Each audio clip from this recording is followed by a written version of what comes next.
بسم اللہ الرحمن الرحیم۔ السلام علیکم، ہمارے چینل میں خوش آمدید ناظرین۔ آج آپ کے لیے میں انتہائی خوفناک، سنسنی خیز اور دلچسپ کہانی لے کر آئی ہوں، لیکن کہانی شروع کرنے سے پہلے آپ سے گزارش ہے کہ اگر آپ ہمارے چینل پر نئے ہیں تو ہمارے چینل کو ضرور سبسکرائب کیجیے تاکہ آپ کو ہماری ویڈیوز سب سے پہلے ملیں۔ یہ ستمبر کی سرد راتوں کی بات ہے۔ سیف اللہ ایک سنسان سڑک پر محو سفر تھا۔ وہ اپنے آبائی گاؤں اپنے دادا دادی سے ملنے جا رہا تھا۔ آسمان پر بادل چھائے ہوئے تھے اور کسی بھی وقت بارش ہونے کا اعلان کرنے والے تھے۔ حالانکہ جس وقت سیف اللہ اپنے گھر سے نکلا تھا اس وقت موسم بالکل صاف تھا۔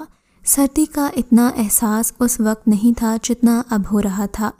اب اسے معلوم تھا کہ وہاں اتنی زیادہ ٹھنڈ ہوگی تو وہ گھر سے نکلتے وقت کوئی گرم چادر وغیرہ ضرور لے آتا۔ اب اس کے پاس صرف ایک کوٹ تھا جسے اس نے سردی سے بچنے کے لیے پہن رکھا تھا، لیکن یہ کوٹ اسے سردی سے بچانے کے لیے کافی نہیں تھا۔ اپنے گھر سے وہ جلدی نکلا تھا پر راستہ خراب ہونے کی وجہ سے بس بھی خراب ہو گئی تھی۔ جس وقت بس نے اسے اڈے پر اتارا اس وقت رات کے تقریباً 10 بج رہے تھے۔ سردی سے اس کے جسم پر کپکپی طاری تھی۔ رات کی تاریکی میں اضافہ ہو رہا تھا۔ رات کے اس پہر چونکہ اڈے پر کوئی بس نہیں تھی، نہ ہی وہاں سے کسی اور بس کے ملنے کا امکان تھا، اسی لیے اس نے پیدل چلنے کا فیصلہ کیا۔ اپنے دادا دادی سے ملنے وہ گاؤں پہلی بار جا رہا تھا۔ گاؤں جانے کا پورا راستہ اس کے ابو نے اسے سمجھا دیا تھا۔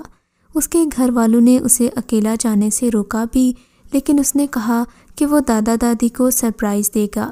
وہ تیز تیز قدم اٹھاتا تاکہ جلد از جلد اپنی منزل پر پہنچ جائے۔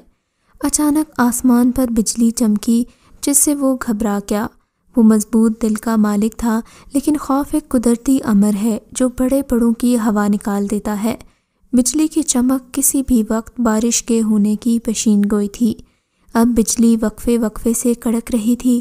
وہ کچھ ہی قدم چلا ہوگا کہ بارش شروع ہو گئی۔ بارش ہلکی ہلکی بوندا باندی کے ساتھ جاری تھی۔ اس کے پاس کوئی چھتری وغیرہ نہیں تھی تو اس نے ایک نزدیکی درخت کے نیچے پناہ لینے میں عافیت سمجھی۔ اس نے ایک بڑے گھنے درخت کا انتخاب کیا اور یہ درخت ارد گرد کے تمام درختوں سے بڑا اور گھنا تھا۔ اس کی شاخیں مضبوط اور دور تک پھیلی ہوئی تھیں۔ وہ اس کے تنے کے ساتھ ٹیک لگا کر کھڑا ہو گیا اور بارش کے رکنے کا انتظار کرنے لگا۔ درختوں سے چھن کر گرتی بارش کی بوندیں جب زمین پر پڑتی تو ایک عجیب سی آواز پیدا ہوتی۔ اندھیری رات میں یہ آواز بہت پراسرار لگ رہی تھی۔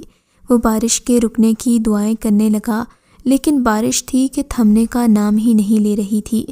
بارش کے ساتھ ساتھ بجلی کی ہر چمک اور کڑک کچھ لمحوں کے لیے ماحول کو روشن مگر خوفناک بنا دیتی۔ اس کے خوف میں متواتر اضافہ ہوتا جا رہا تھا۔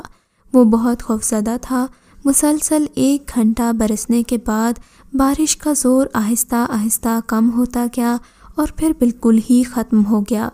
سیف اللہ تقریباً مکمل ہی بھیگ چکا تھا، چونکہ بارش کے وہ قطرے جو پتوں سے چھن کر آ رہے تھے وہ ان سے محفوظ نہیں رہ سکا۔ سردی میں اب مزید اضافہ ہو گیا تھا، لیکن اس نے سب کو نظر انداز کیا اور درخت کے نیچے سے نکل کر پھر سڑک پر چلنے لگا۔ بارش ہونے کی وجہ سے سڑک پر جگہ جگہ کیچڑ ہو گیا۔ چھوٹے چھوٹے گھڑے پانی سے بھر گئے۔ بارش تو بند ہو گئی تھی، لیکن بجلی کی چمک اب بھی وقفے وقفے سے جاری تھی۔ اس وقت وہ درختوں کے درمیان بنے ایک کچے راستے پر چل رہا تھا۔ ابھی 10 ہی منٹ ہوئے تھے کہ بارش پھر شروع ہو گئی۔ بارش اس مرتبہ پہلے سے تیز تھی اور وہ دوڑ کر ایک درخت کے نیچے آ کھڑا ہوا۔ یہ درخت پہلے کی نسبت چھوٹا اور کم گھنا تھا۔ موسم کی اس اچانک تبدیلی سے وہ بہت گھبرایا ہوا تھا۔ اس وقت رات کے 11 بج چکے تھے۔ اچانک بجلی پھر چمکی، جس میں اس نے ارد گرد کا جائزہ لیا تو خود کو ایک اجڑے ہوئے کھیت کے پاس پایا جو غالباً مکئی کا تھا۔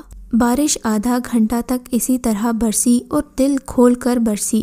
بجلی پھر چمکی۔ اس دفعہ اس کی چمک اور کڑک اس قدر زوردار تھی کہ سیف اللہ کو اپنا دل ڈوبتا ہوا محسوس ہوا۔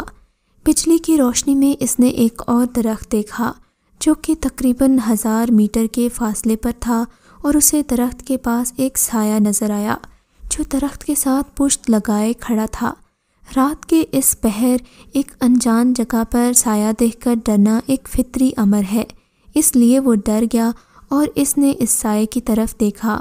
یہ سایہ کسی لڑکی کا لگتا تھا۔ اس کے ذہن میں عجیب سے خیالات ابھرنے لگے اور بارش ایک بار پھر بند ہو چکی تھی۔ انسانی ہمدردی کے ناطے اس نے اس کے پاس جانا چاہا۔ وہ پوچھنا چاہتا تھا کہ وہ یہاں پر کیوں کھڑی ہے اور کون ہے، لیکن اپنے اندر اسے اتنی ہمت محسوس نہیں ہوئی۔ خیر اس نے دل کو پختہ کیا اور اس کی طرف چل پڑا۔ آخر وہ اس کے نزدیک پہنچ گیا۔ دیکھا وہ لڑکی ہی تھی، اس کی پشت اس کی طرف تھی اور منہ دوسری طرف تھا۔ کون ہو تم؟ بالآخر سیف اللہ نے ہمت کر کے پوچھ ہی لیا۔ سیف اللہ کے اس سوال پر وہ مڑی تو اسے دیکھتے ہی وہ سکتے میں آ گیا۔ اتنے میں زوردار بجلی چمکی تو لڑکی کا سراپا نظر آیا۔ وہ بلا کی حسین تھی۔ یکدم وہ اس کے حواس پر چھا گئی۔ اس نے سیف اللہ کی طرف غور سے دیکھا اور کہا، میرا نام ماریا ہے۔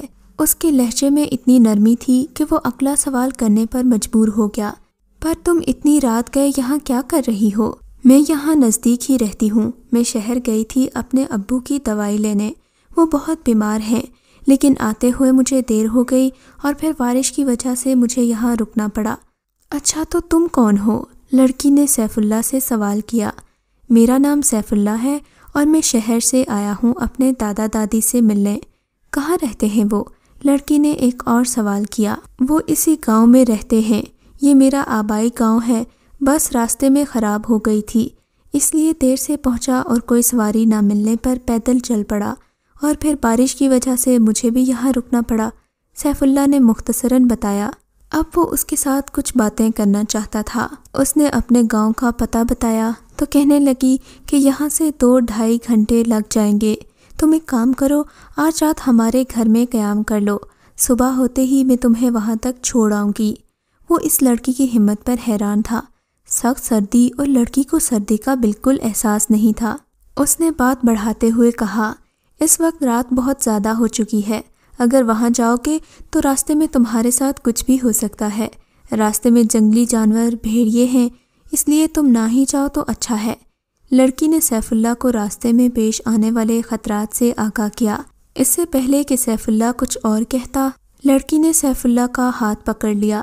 اس کا ہاتھ برف کی مانند یخ ٹھنڈا تھا۔ اس کو چھوتے ہی سیف اللہ کو اپنے جسم میں چونٹیاں سی رینگتی محسوس ہوئیں۔ اس نے اپنا ہاتھ اس کے ہاتھ سے چھڑانا چاہا، لیکن لڑکی کی گرفت بہت زیادہ تھی۔ وہ اس لڑکی کے روپ پر حیران پریشان تھا۔ وہ اسے ہاتھ سے پکڑے راستے سے ہٹ کر کھیتوں کے درمیان بنی ایک پگڈنڈی پر چلنے لگی۔ سیف اللہ کا ہاتھ بددستور اس لڑکی کے ہاتھ میں تھا۔ وہ کبھی کبھار مڑ کر اسے مسکرا کر دیکھتی تو وہ بھی آگے سے رسماً مسکرا دیتا، لیکن حقیقت میں وہ بہت ڈرا ہوا تھا۔ اس کی چھٹی حس اس کو آنے والے خطرات کا الارم دے رہی تھی۔ تمہارے ساتھ اور کون کون رہتا ہے؟ سیف اللہ نے بے تکلفانہ سوال کیا۔ وہ خود بھی حیران تھا کہ اس نے ایسا سوال لڑکی سے کیوں اور کیسے کیا۔ لڑکی نے مسکراتے ہوئے سیف اللہ کی طرف دیکھا اور بولی، میں اور میرے بوڑھے والد، ماں بچپن میں ہی چھوڑ کر چل بسی، اس وقت میں 7 سال کی تھی اور ابو نے ہی میری پرورش کی۔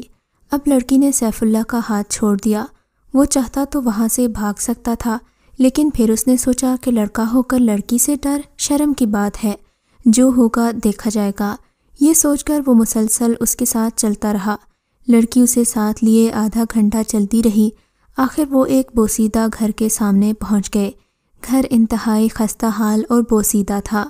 گھر درختوں کے درمیان گھرا ہوا تھا اور سیف اللہ کو اس جگہ سے ڈر لگنے لگا تھا، خاص طور پر اس وقت اس لڑکی سے جو اس کے ساتھ تھی۔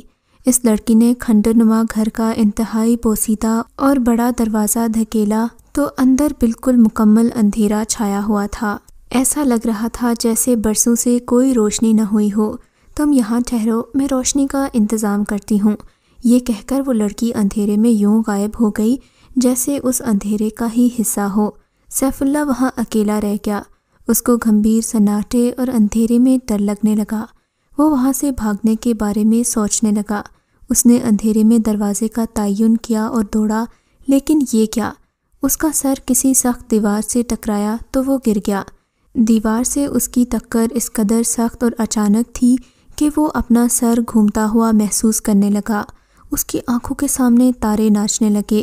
اس نے ہمت کی اور ایک بار پھر کھڑا ہو گیا۔ اس کو بہت حیرانی ہوئی کہ ابھی تو وہ دروازے سے اندر آیا تھا، آخر وہ دروازہ کہاں گیا؟ اس کا دل گھبرانے لگا۔ اس لڑکی کو گئے 10 منٹ سے زیادہ ہو چکے تھے اور وہ ابھی تک نہیں آئی تھی۔ اچانک سیف اللہ کو یوں لگا جیسے اس کے آس پاس کوئی ہے۔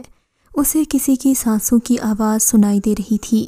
پھر اسے اپنی گردن پر دباؤ محسوس ہوا، جیسے کوئی اس کا گلا دبا رہا ہو۔ اسے اپنی گردن پر سوئیاں سی چبھتی محسوس ہوئیں تو وہ سر سے پاؤں تک کانپ گیا۔ اس سے پہلے کہ وہ بے ہوش ہو کر گرتا، اس نے ہمت کر کے اپنے دونوں ہاتھوں کو جوڑ کر ایک گھونسلہ بنایا اور پھر ایک جانب کا تعین کر کے پوری قوت سے اسے گھمایا۔ اسے ایک ہلکی سی چیخ سنائی دی اور ساتھ ہی اس کی گردن پر دباؤ کم ہو گیا۔ چیخ کسی بوڑھے آدمی کی تھی۔ سخت سردی میں بھی اسے پسینہ آ گیا تھا۔ پھر اسے اپنی طرف ایک روشنی آتی ہوئی دکھائی تھی۔ یہ روشنی لالٹین سے پھوٹ رہی تھی جو کہ ماریا نے پکڑ رکھی تھی۔ لگتا ہے بارش کی وجہ سے بجلی کا کنیکشن کٹ گیا ہے، اب پتہ نہیں کب تک ٹھیک ہوگا، بس تم میرے پیچھے پیچھے چلتے آؤ، لڑکی نے کہا تو وہ نہ چاہتے ہوئے بھی اس کے ساتھ چلنے لگا۔ وہ لڑکی اسے مختلف کمروں سے ہوتی ہوئی ایک ہال میں لے آئی۔ یہ ہال باقی تمام کمروں سے جن سے وہ گزر کر آیا تھا وسیع تھا۔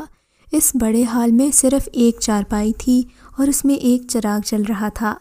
حیرت کی بات یہ تھی کہ اس چراغ سے پھوٹنے والی روشنی سرخ رنگ کی تھی، جو کہ اس ماحول کو پراسرار بنا رہی تھی۔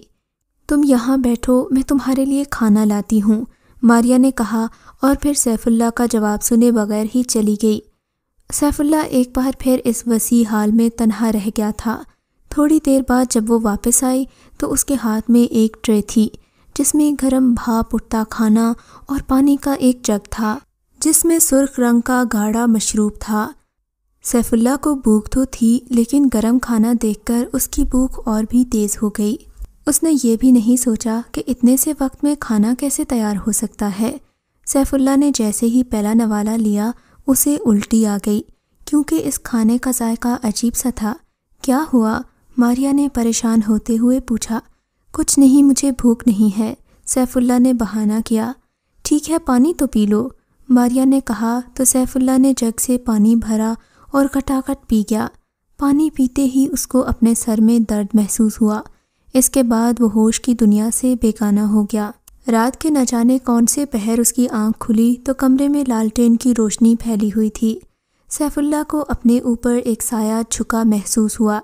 سیف اللہ نے جیسے ہی اس کو بالوں سے پکڑ کر اوپر اٹھایا تو اسے اپنا سانس رکتا ہوا محسوس ہوا کیونکہ اس کے اوپر جھکنے والی ایک چڑیل تھی جو اس کا خون پی رہی تھی۔ اس چڑیل کا چہرہ انتہائی سیاہ اور اس کے چہرے پر بے شمار جھریاں تھیں اور آنکھیں انگاروں کی طرح سرخ۔ اس نے اپنے حواس پر قابو پاتے ہوئے اسے زوردار دھکا دیا اور دوڑ لگا دی۔ وہ اٹھتے ہی کمرے کے دروازے کی طرف بھاگا۔ خوش قسمتی تھی کہ اس مرتبہ دروازہ کھلا ہوا تھا۔ وہ اندھا دھند بھاگتا رہا۔ وہ بالکل نہیں جانتا تھا کہ اب وہ کہاں ہے اور کس طرف بھاگے جا رہا ہے۔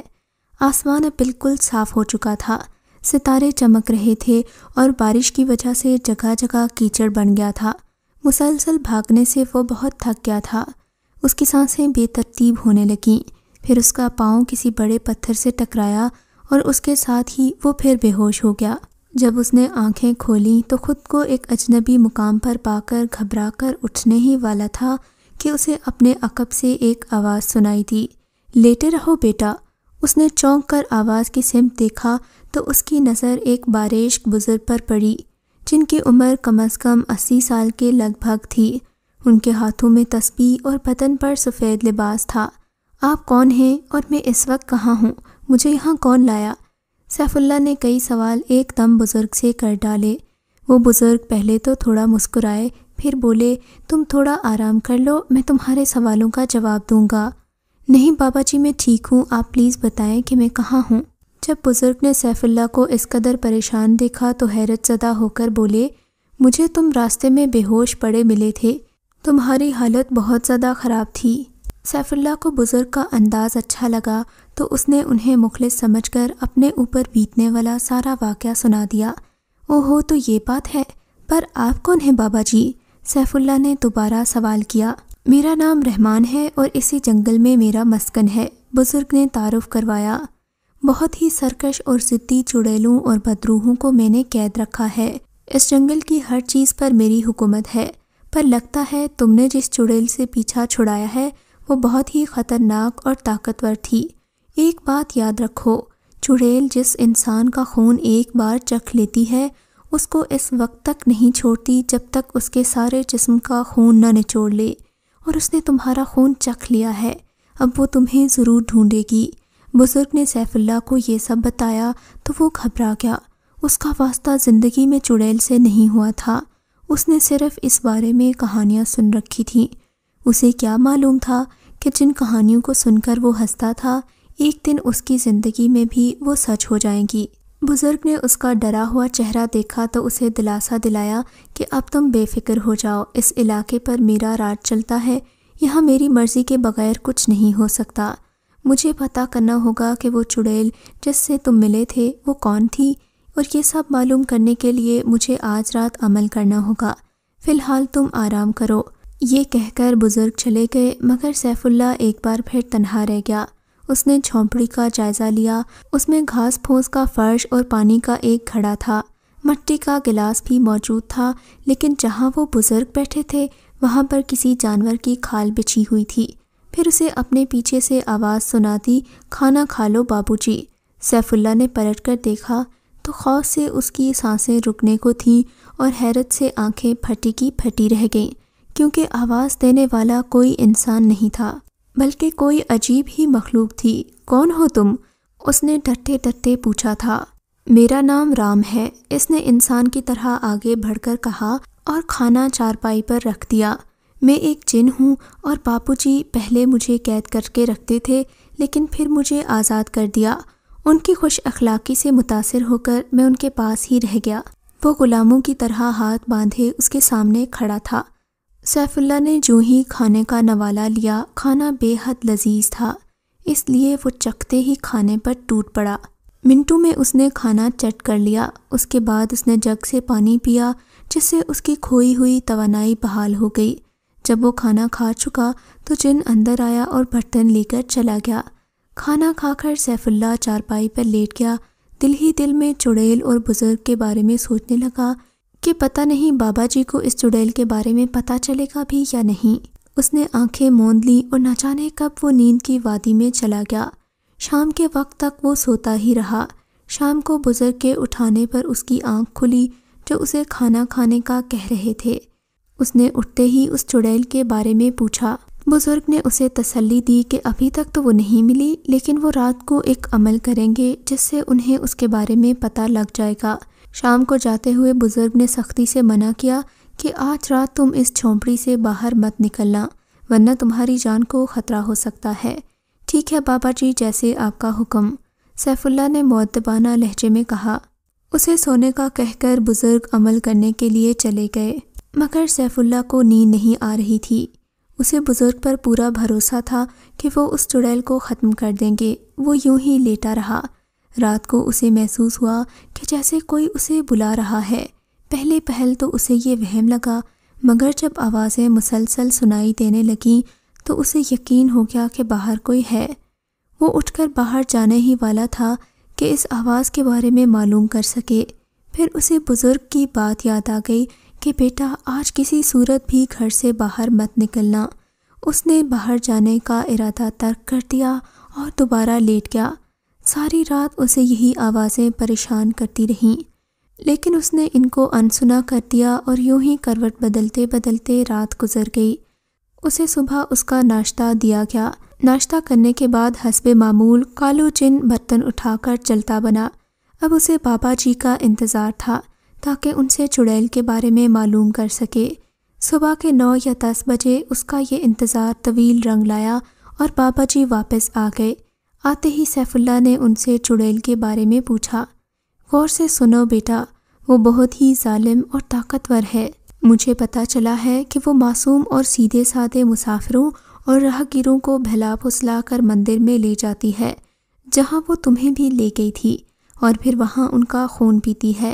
لوگوں کا خون پی کر ہی وہ نوجوان اور خوبصورت دکھتی ہے، ورنہ اس کا اصلی چہرہ وہی ہے جو تم نے خون پیتے ہوئے دیکھا تھا، اور جس بوڑھے کے بارے میں اس نے بتایا تھا وہ اس کا باپ ہے۔ دراصل وہ اس کا گرو ہے جو کہ بدرو ہے۔ خون پینا ان دونوں کا مشغلہ ہے۔ بیٹا، ان کی طاقتیں انسانی خون پینے اور گوشت کھانے سے بہت بڑھ گئی ہیں۔ ان کو مارنا اب بہت ہی زیادہ ضروری ہو گیا ہے۔ اگر ان کا کوئی حل نہ کیا گیا تو ایسے ہی معصوم اور بے قصور لوگوں کو وہ مارتے رہیں گے اور ان کا خون پی کر اپنی طاقت میں اضافہ کرتے رہیں گے۔ بیٹا، تمہیں بھی میرے ساتھ چلنا ہوگا۔ یہ ایک خطرناک عمل ہے جس سے تمہیں بھی بے پناہ طاقتیں حاصل ہو جائیں گی، اور انہی طاقتوں سے تم ان دونوں کا مقابلہ کر کے انہیں ختم کر سکتے ہو۔ یہ عمل میں خود بھی کر سکتا ہوں، لیکن اگر تم میری مدد کرو تو مجھے زیادہ فائدہ ہوگا۔ اس عمل میں تمہیں ہر طرح سے ڈرایا دھمکایا جائے گا اور تمہارے عمل کو ناکام بنانے کے لیے ہر طرح کی کوشش کی جائے گی، لیکن یاد رکھو، اگر تم عمل چھوڑ کر حصار سے باہر آ گئے تو اپنی جان سے جاؤ گے، اور اس کے برعکس اگر تم ثابت قدم رہو گے تو جیت تمہاری ہوگی۔ بزرگ نے سیف اللہ کو عمل کی خطرات سے آگاہ کیا۔ سیف اللہ اب پرعزم لگ رہا تھا۔ پھر بزرگ نے اسے عمل کے کلمات یاد کروائے جسے اس نے اچھی طرح یاد کر لیا تھا۔ بزرگ بولے، بیٹا، یہ عمل 3 دن کا ہے، کیونکہ ہمارے پاس اتنا زیادہ وقت نہیں ہے اور یہ عمل تمہیں جنگل میں کرنا ہوگا۔ پھر بزرگ نے اسے ایک خنجر اور تعویذ دیا اور بولے، ان کو سنبھال کر رکھنا اور تعویذ کو خود سے جدا نہ کرنا، کیونکہ یہ ہوتے ہوئے کسی بھی بھوت اور جن کا اثر نہیں ہوتا۔ عبداللہ نے بزرگ کا شکریہ ادا کیا۔ رات کے 8 بج رہے تھے، جنگل بہت گھنا تھا۔ عبداللہ نے آگے بڑھ کر ایک جگہ کو صاف کیا اور پھر اپنے ساتھ لائے ہوئے خنجر سے حصار کھینچا۔ اس میں بیٹھ کر عمل کے کلمات کا ورد کرنے لگا۔ کچھ پل تو سب کچھ ٹھیک رہا، پھر تیز ہوا چلنا شروع ہو گئی، لیکن عجیب بات تو یہ تھی کہ ہوا حصار کے باہر ہی تھی۔ ہوا نے خطرناک صورتحال اختیار کر لی۔ ایسے لگا جیسے درخت جڑوں سے اکھڑنے والے ہوں۔ کچھ دیر بعد طوفان کا زور ٹوٹ گیا۔ اب ہر طرف پتے ہی پتے تھے۔ سیف اللہ کو اب شیروں کی آوازیں سنائی دینے لگیں۔ وہ شیر اسے اپنی طرف آتے ہوئے دکھائی دیے۔ یہ شیر بہت ہی خونخوار لگ رہے تھے۔ وہ آہستہ آہستہ سیف اللہ کی طرف بڑھنے لگے۔ ایک بات تو اس کا دل کیا کہ اٹھ کر بھاگ جائے یا پھر بزرگ کی آواز پر بیٹھا رہے۔ بیٹا، یہ سب نظر کا دھوکہ ہے۔ اس نے اپنی آنکھیں بند کر لیں اور زور زور سے عمل کے الفاظ دہرانے لگا۔ شیروں کی آوازیں اسے قریب سے قریب تر محسوس ہوتی گئیں۔ اس نے آنکھیں کھول کر دیکھا تو شیر بالکل قریب آ گئے۔ پھر ان دونوں نے اس پر چھلانگ لگائی، لیکن وہ حصار سے ٹکراتے ہی غائب ہو گئے۔ اب وہ ایک نئی مصیبت کا سامنا کرنے کے لیے تیار تھا۔ رات کے 2 بجنے والے تھے کہ ایک بچے کے رونے کی آواز آئی۔ اس نے دیکھا ایک 5 سالہ بچہ جو بہت ہی معصوم تھا۔ بچہ بیٹھا رو رہا تھا اور اسے بچے پر بہت ترس آیا۔ اس نے خوفناک بلا کو دیکھا جو اس بچے کی طرف بڑھ رہی تھی۔ اس بلا کی طرف دیکھ کر وہ بچہ اور اونچی آواز سے رونے لگا۔ وہ بلا اس قدر خوفناک تھی کہ خدا کی پناہ۔ بلا نے قہر آلود نظروں سے سیف اللہ کو دیکھی اور بولی، لڑکے اپنا عمل چھوڑ دے ورنہ اس بچے کو کھا جاؤں گی۔ اس کی آواز ایسی تھی جیسے بجلی کڑک رہی ہو۔ اس نے بلا کی بات پر دھیان نہ دیا اور عمل پڑھنے میں مصروف رہا۔ سیف اللہ کو بزرگ نے بتایا تھا کہ عمل میں نظر آنے والے واقعات محض نظر کا دھوکہ یا فریب ہوں گے، اور وہ چاہیں گے کہ تم عمل ختم کر لو، اس لیے وہ ثابت قدم رہا۔ اس بلا نے اس روتے بچے کو اٹھا لیا اور اس کی نظروں کے سامنے چیر پھاڑ کر کھا گئی۔ سیف اللہ کے لیے یہ منظر دل دہلا دینے والا تھا۔ بلا اس بچے کو کھانے کے بعد سیف اللہ کی طرف بڑھی اور بولی، اے لڑکے، ابھی بھی وقت ہے، میری بات مان لے اور عمل چھوڑ دے اور یہاں سے چلا جا، ورنہ تیرا حشر میں اس سے بھی برا کروں گی۔ سیف اللہ نے اس کو محض دھمکی سمجھا اور عمل پڑھنے میں مشغول رہا۔ وہ بلا غصے سے اس کی طرف بڑھی۔ اس کے تیور کچھ ٹھیک نہیں لگ رہے تھے، پر جیسے ہی وہ حصار سے ٹکرائی، اسے آگ نے اپنی لپیٹ میں لے لیا اور اس کے سامنے جلنے لگی۔ اس کی چیخیں پورے جنگل میں گونج رہی تھیں۔ سیف اللہ کو اپنے کانوں کے پردے پھٹتے ہوئے محسوس ہوئے۔ رات کا عمل مکمل ہو گیا تو صبح ہو گئی۔ پھر اسے بزرگ کی آواز سنائی دی، اپنی آنکھیں بند کر لو بیٹا۔ اس نے ایسا ہی کیا اور جب آنکھیں کھولیں تو خود کو بابا جی کی جھونپڑی میں پایا۔ بزرگ نے اٹھ کر سیف اللہ سے ملے اور ایک رات کا عمل پورا ہونے اور ثابت قدم رہنے پر اسے مبارکباد دی۔ کھانے کے بعد بزرگ نے اسے سو جانے کے لیے کہا، کیونکہ آج آنے والی رات اسے پھر جاگنا ہے۔ رات جاگنے کی وجہ سے اس کی آنکھیں سرخ ہو رہی تھیں، اس لیے وہ بستر پر لیٹ گیا اور لیٹتے ہی سو گیا۔ شام تک وہ سوتا رہا، پھر حسب معمول اٹھ کر کھانا کھایا اور بزرگ نے اسے رات کے عمل کے خطرات کے بارے میں آگاہ کیا۔ اس نے عمل کے کلمات بزرگ کو سنائے تاکہ غلطی ہو تو اصلاح ہو جائے۔ پھر اس نے خنجر اور تعویذ جو بزرگ نے اسے دیے تھے اٹھا لیے۔ بابا جی نے اسے ڈھیروں دعائیں دیں اور آنکھیں بند کرنے کو کہا، کیونکہ اس وقت عمل کا وقت ہو گیا تھا۔ اس نے آنکھیں بند کر لیں تو اپنے آپ کو اسی جگہ پر پایا۔ بزرگ کے پاس واقعی بہت طاقتیں تھیں، جس کی وجہ سے وہ منٹوں میں اسے مطلوبہ جگہ پر پہنچا دیتے تھے، ورنہ اگر پیدل چلنا پڑتا تو نہ جانے اس جگہ کتنی دیر میں پہنچتا۔ اس نے ایک جگہ کو صاف کیا، حصار کھینچا اور بیٹھ کر ورد کرنے لگا۔ اب وہ آنے والے خطرات سے آگاہ تھا کہ آج کی رات زیادہ سخت ہوگی۔ اسے بیٹھے کچھ ہی دیر ہوئی تھی کہ آسمان سے بارش ہونے لگی۔ یہ عام بارش نہیں بلکہ خون کی بارش تھی۔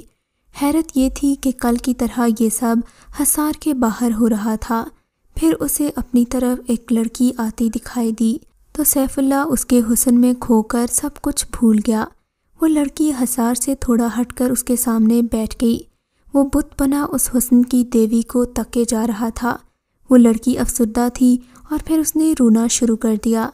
وہ لڑکی اس کے دل کو بھا گئی۔ وہ لڑکی ٹکٹکی باندھے سیف اللہ کی طرف دیکھ رہی تھی۔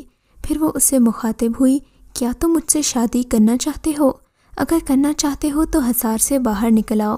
سیف اللہ اس کے حسن کے سحر میں جکڑ چکا تھا۔ وہ حصار سے باہر نکلنے ہی والا تھا کہ بزرگ کی آواز سنائی دی، بیٹا یہ سب فریب ہے، لڑکی کی باتوں میں مت آؤ۔ یہ خوبصورت دوشیزہ نہیں ہے بلکہ بدصورت چڑیل ہے۔ حصار کے باہر نکلتے ہی یہ تمہیں مار ڈالے گی، خون پیے گی۔ بابا جی کی آواز سن کر وہ اس لڑکی کے سحر سے آزاد ہوا۔ اس نے خود کو بہت ملامت کی اور دوبارہ عمل پڑھنے میں لگ گیا۔ لڑکی نے اسے بہت بہلایا پھسلایا، پر اب وہ سنبھل چکا تھا۔ لڑکی نے اسے دولت اور شہرت کا لالچ دیا، مگر اب وہ اس کے مکر میں نہیں آنے والا تھا۔ جب اس کے تمام حربے ناکام ہو گئے تو لڑکی نے اپنا روپ بدلنا شروع کر دیا۔ اس کے منہ سے 2 لمبے لمبے دانت ظاہر ہو گئے، اس کے ناخن کئی انچ کے ہو گئے تھے۔ وہی لڑکی جسے وہ پہلے حسن کی دیوی سمجھ رہا تھا اور فدا ہو رہا تھا، اب اس کو دیکھ کر اسے ڈر لگ رہا تھا۔ اس کے جسم سے اٹھنے والی بدبو سے سیف اللہ کا دماغ پھٹا جا رہا تھا۔ اس کا دل زور زور سے دھڑکنے لگا۔ قریب آتی آتی جب وہ حصار سے ٹکرائی تو پھر راکھ ہو گئی۔ سیف اللہ کے دوسرے دن کا عمل بھی پورا ہونے کو ہی تھا کہ اس نے حصار سے قدم باہر رکھا۔ اس کے سامنے وہی مندر والا بوڑھا ظاہر ہو گیا۔ وہ غصے سے لال پیلا ہوا جا رہا تھا۔ بوڑھے نے قہر آلود نگاہوں سے اس کی طرف دیکھا اور پھر کچھ بڑھ کر اس کی طرف پھونک ماری تو تیروں کی ایک بوچھار سیف اللہ کی طرف بڑھنے لگے، لیکن وہ قریب آتے ہی غائب ہو گئے۔ بوڑھا جب اسے قتل کرنے میں ناکام رہا تو اس کا غصہ اور بھی بڑھ گیا۔ اس نے ایک چمکتی ہوئی تلوار اس کے قریب لائی۔ پہلے تو سیف اللہ ڈر گیا، مگر اب وہ تیار تھا، اور جیسے ہی بوڑھے نے وار کیا وہ پھر ناکام ہو گیا۔ پھر اچانک بوڑھے کی گردن کٹ کر دور جا پڑی۔ گردن کے کٹتے ہی خون فوارے کی مانند بہنے لگا۔ وہ کچھ دیر تڑپتا رہا، پھر ساکت ہو گیا۔ اس کے مرتے ہی وہ ہوا میں تحلیل ہو گیا۔ پھر سیف اللہ کو بابا جی کی آواز سنائی دی، بیٹا جلدی سے آنکھیں بند کر لو ورنہ چڑیل آ کر تمہیں مار ڈالے گی۔ سیف اللہ نے ہدایت پر عمل کیا اور فوراً سے پہلے جھونپڑی میں تھا۔ بابا جی نے خوشی سے گلے لگایا، واہ بیٹا واہ، آج تو تم نے کمال کر دیا، اب تم آسانی سے چڑیل کو بھی مار سکو گے۔ بابا جی میری جیت میں سب سے بڑا کمال تو آپ کا ہے۔ اچھا ٹھیک ہے، اب یہ باتیں چھوڑو اور کھانا کھا لو۔ اب آخری رات کا عمل باقی ہے۔ یہ رات باقی 2 راتوں سے کچھ زیادہ سخت ہوگی۔ اس میں تمہارے پاس اتنی خوفناک صورت والی چڑیلیں آئیں گی جن کا تصور بھی تمہارے رونگٹے کھڑے کرنے میں کافی ہوگا۔ لیکن بیٹا، تم اپنے دل کو مضبوط رکھنا، اب منزل بالکل قریب ہے اور مجھے یقین ہے کہ تم اسے ضرور حاصل کر لو گے۔ بزرگ نے سیف اللہ کو ہمت دلائی اور وہ انہیں خاموشی سے سنتا رہا۔ پھر سیف اللہ کے لیے گرما گرم کھانا لایا گیا، جسے سیف اللہ نے جی بھر کر کھایا۔ کھانا کھا کر بزرگ اسے کچھ دیر عمل کے متعلق بتاتے رہے اور پھر بزرگ کے کہنے پر ہی وہ لیٹ گیا۔ لیٹتے ہی اسے ایک میٹھی نیند آ گئی۔ آج خلاف معمول اس کی آنکھ عصر کے وقت کھل گئی۔ اس نے جھونپڑی میں دیکھا تو وہاں کوئی بھی نہیں تھا۔ بابا جی بھی کہیں باہر چلے گئے۔ اس نے اٹھ کر منہ ہاتھ دھوئے اور پھر جھونپڑی سے باہر نکل آیا۔ وہ منظر سے لطف اندوز ہو رہا تھا۔ ابھی وہ یہ سب کچھ دیکھ ہی رہا تھا کہ اسے اپنی طرف وہی بزرگ آتے ہوئے دکھائی دیے۔ وہ بہت پریشان لگ رہے تھے۔ وہ اس کے پاس سے گزر کر بغیر کوئی بات کیے جھونپڑی میں داخل ہو گئے۔ بزرگ کے اس رویے پر اسے بہت زیادہ حیرانگی ہوئی۔ وہ ان کے پیچھے چلے آیا۔ بزرگ اندر سر جھکائے گہری سوچ میں غرق تھے۔ کیا ہوا ہے بابا جی؟ سیف اللہ نے پریشانی سے سوال کیا۔ کچھ نہیں بیٹا، بزرگ نے صاف جھوٹ بول دیا۔ کچھ بتائیں کیا ہوا ہے؟ میں نے اس سے پہلے آپ کو پریشان نہیں دیکھا۔ بیٹا، اس چڑیل کو پتہ چل گیا ہے کہ تم نے ہی اس کے گرو کو مارا ہے۔ اب وہ کسی بھی وقت تم پر حملہ کر سکتی ہے۔ اس نے ایک رات کا ایسا چلا کر لیا ہے جس کی وجہ سے اس کے شیطان آقا نے اسے بے انتہا طاقتیں دے دی ہیں، اور اس بوڑھے نے بھی مرنے سے پہلے اپنی ساری طاقتیں اپنی بیٹی کو دے دی ہیں، جس سے وہ مزید طاقتور ہو گئی ہے۔ تمہیں جو طاقتیں اس عمل کو کرنے کے بعد ملیں گی وہ تھوڑی کم ہوں گی، جبکہ اس چڑیل سے لڑنے کے لیے زیادہ طاقت کی ضرورت ہے۔ اب میں پریشان ہوں کہ تم اس کا مقابلہ کیسے کر پاؤ گے؟ بزرگ کی باتیں سن کر اس کا منہ توری کی طرح لٹک گیا۔ ایک ہی صورت ہے بیٹا، بابا جی نے افسردگی سے کہا۔ وہ کون سی؟ اس نے بزرگ سے سوال کیا۔ مجھے بھی اپنی کچھ طاقتیں تمہیں دینی ہوں گی، صرف اسی صورت میں تم اس کے مد مقابل ٹھہر پاؤ گے، اس کے علاوہ کوئی صورت نہیں۔ بیٹا، اب ویسے بھی تو میں بوڑھا ہو گیا ہوں، پتہ نہیں موت کا پیغام کب آ جائے اور میری کچھ طاقتیں جو میں نے اکٹھی کی تھیں ضائع ہو جائیں، اس لیے میں چاہتا ہوں کہ وہ سب میں تمہیں سونپ دوں۔ بزرگ کی باتیں سن کر سیف اللہ کی آنکھوں میں آنسو آ گئے۔ اس نے روتے ہوئے کہا، بابا جی، میں آپ کا کچھ نہیں لگتا۔ آپ اپنی ساری زندگی کی محنت مجھے کیوں دیں گے؟ آپ نے مجھے بیٹے کی طرح رکھا، میری پریشانی کو اپنی پریشانی سمجھا، مجھ پر اتنی عنایتیں اور مہربانیاں کیں جن کا بدلہ میں آپ کی غلامی کر کے بھی ادا نہیں کر سکتا۔ اب اپنی زندگی کا حاصل دے کر مجھے ایک اور احسان مت کریں۔ نہیں بیٹا، ایسی باتیں مت کرو، تم میرے بیٹے جیسے ہو، تم نے مجھے اپنا دکھ بتایا ہے تو میں تمہاری مدد کروں گا۔ میں نے تم پر کوئی احسان نہیں کیا، بلکہ یہ سب تو انسانیت کے ناطے میرا فرض تھا، اور ویسے بھی اگر اپنی طاقتیں تمہیں نہیں دوں گا تو پھر کسے دوں گا؟ اب میں انہیں ضائع بھی تو نہیں کر سکتا۔ بزرگ نے اس کے کندھے پر تھپکی دیتے ہوئے کہا، ٹھیک ہے بابا جی، میں نے آپ کو استاد سمجھا ہے، اس لیے آپ جو بھی کہیں گے میں آپ کے حکم کی تعمیل کروں گا۔ شاباش بیٹا۔ پھر بزرگ اسے لے کر اس کھال پر بیٹھ گئے جو جھونپڑی کے ایک کونے میں بچھی ہوئی تھی۔ بزرگ نے اسے اپنے سامنے بٹھایا اور اسے آنکھیں بند کرنے کو کہا۔ سیف اللہ نے ایسے ہی کیا جیسا بزرگ نے کہا تھا۔ پھر بزرگ سیف اللہ کے سر پر ہاتھ رکھ کر کچھ پڑھنے لگے، پھر پھونکیں مارنی شروع کر دیں۔ ان کی ہر پھونک پر سیف اللہ کی حالت بدل جاتی۔ اسے یوں لگتا کہ اس کے جسم میں کوئی گرم چیز داخل ہو رہی ہے۔ وہ اس حالت میں 1 گھنٹہ بیٹھے رہے۔ پھر بابا جی کے حکم سے سیف اللہ نے اپنی آنکھیں کھول دیں۔ اسے اپنے آپ میں واضح تبدیلیاں محسوس ہو رہی تھیں، وہی چمک تھی جو بابا جی کی آنکھوں میں تھیں۔ اب تم عام انسان نہیں رہے، اس وقت تمہارے قبضے میں کئی روحیں، بدروحیں، چڑیلیں اور جن آ چکے ہیں۔ بیٹا، ان طاقتوں کو کبھی غلط استعمال نہیں کرنا، ہمیشہ انسانیت کی خدمت کرتے رہنا اور کسی کو مایوس نہیں کرنا۔ اس کے علاوہ بھی بزرگ نے اس کو کئی نصیحتیں کیں، جن پر اسے عمل کرنا تھا، ورنہ یہ طاقتیں کھو جانے کا اندیشہ تھا۔ آج اس کے عمل کی آخری رات تھی۔ بزرگ نے اس کے لیے بہت ساری دعائیں کی اور پھر بولے، آج رات تمہارے پاس وہی چڑیل آئے گی، تم نے اس سے بالکل بھی نہیں ڈرنا، چاہے کچھ بھی ہو جائے اپنے عمل کو مکمل کرنا اور کسی صورت حصار سے باہر نہ نکلنا۔ رات ہونے والی تھی۔ سیف اللہ نے جی بھر کر بزرگ سے باتیں کیں۔ پھر بابا جی نے سیف اللہ کو گلے سے لگایا اور کہا، اب تمہارے عمل کا وقت ہو گیا ہے، لیکن یاد رکھنا جو ہدایات میں نے تمہیں دی ہیں ان پر عمل کرنا، ورنہ بہت بڑی مصیبت میں مبتلا ہو جاؤ گے۔ تم نے پہلے بھی دیکھا کہ ان لوگوں نے تمہیں کس قدر بہکانے کی کوشش کی، مگر تم مجھ سے وعدہ کرو کہ اب تم کچھ بھی ہو جائے حصار سے باہر نہیں نکلو گے۔ اس نے بابا جی سے وعدہ کیا کہ وہ کسی صورت بھی ان باتوں کو نہیں بھولے گا۔